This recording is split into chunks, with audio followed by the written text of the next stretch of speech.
Aviasales az. Bütün aviabiletlər bir yerdə. Uzun illərdir ki, Yaponiya mənim wish listimdə olub. Həmişə bura gəlməyi arzulamışam, buraları öz gözlərimlə görmək istəmişəm. Cəmi 10 gün oldum Yaponiyada və bu dəfə ancaq Tokyo, Osaka və Kyotonu gəzməyə çatdırdım və buranı çox bəyəndim. Koreyadan fərqli olaraq buradakı insanlar mənə daha mədəni, daha istiqanlı kimi gəldilər. Hər yer tərtəmiz idi. Hətta həftə sonu belə yerdə bir dənə də olsun zibil görə bilmərdiniz.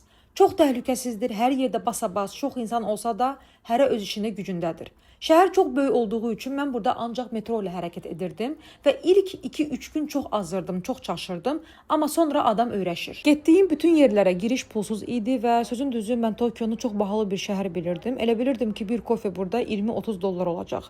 Amma ki, tam əksi. Tokyoda Starbucksda aldığım kofe Bakıdakı Starbucksdan daha ucuz idi. Və ümumiyyətlə istər restoran, kafe, istər isə marketdəki ərzaqların qiyməti mənə çox da baha gəlmədi. Getdiyim bütün ölkələrdə həmişə kitab mağazinlərinə girirəm, çünki mənə həmişə maraqlıdır ki, görəsən burada hansı kitablar məşhurdur, burada görəsən nə oxuyurlar. Amma nə qədər axtardım, Elxan Əlatlının kitabını tapa bilməyib çox pis oldum və çıxdım oradan. Tokyoda gəzməli, görməli yer çox olsa da, hər yerdə dəhşət sıxlıqdır. Eynisini Kyoto haqqında da demək olar. Mən Kyotoda cəmi bir gün oldum və getdiyim bütün yerlər turistik yerlər olsa da, oranı çox bəyəndim. Şəhərin özünə məxsus bir vibe var. Və elə ola bilərmi ki, Yaponiyaya gələsən və mochi burada yeməyəsən. Ona görə bir mochiyə 20 manat pul ödədim və yarım saat növbədə gözlədim. それでは参りましょう。せーの。よし、はい。よし、はい。よし、はい。よし、はい。よし、はい。よし、はい。よし、はい。よし、はい。 Məncə bu uşaq həyatının ilk travmasını yaşayır, özdə Yaponiyada. Varlının travması da başqa cür olur. Thank you. Thank you. Would you like to take a picture? Yeah. Osaka'da isə 3 gün oldum və nə yalan deyim, Tokyodakı dəlixanadan sonra buranın sakitçiliyi mənə yaxşı gəlmişdi. Yox. Amma sakitçilik çox da uzun çəkmədi, çünki sabahı gün Osaka'da yerləşən məşhur Nara Parka getdim və orada o boyda parkın içində o qədər insan ola-ola gəldi düz mənim yanımda fiziki tələbatlarını elədi və ona görə də çox keçmədi mən bu parkı tərk etməli oldum. Yəqin ki, buradan videolar görmüsünüz internetdə. Buradakı marallara yemək verəndə başlayırlar sizə əyilməyə. Amma mən nə girişdə, nə də ki, çıxışda yemək tapa bilmədiyim üçün, çünki bitmişdi. Mənim belə bir videom bu parkda olmadı.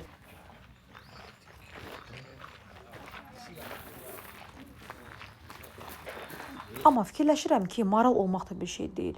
Təsəvvür edin ki, siz heyvansınız və bu park sizin doğma evinizdir. Və səhər, günorta, axşam insanlar gəlir, gedir, sizi çəkirlər, sizinlə nəsə çəkmək istəyirlər, kontent eləmək istəyirlər ki, nədir, Instagrama, TikToka, YouTube'a paylaşacaqlar, bir 100-200 like gələcək. Təsəvvür edin də yəni bunu. Məncə heyvan bizik. Amma qəşəng yerdir, sözüm yox.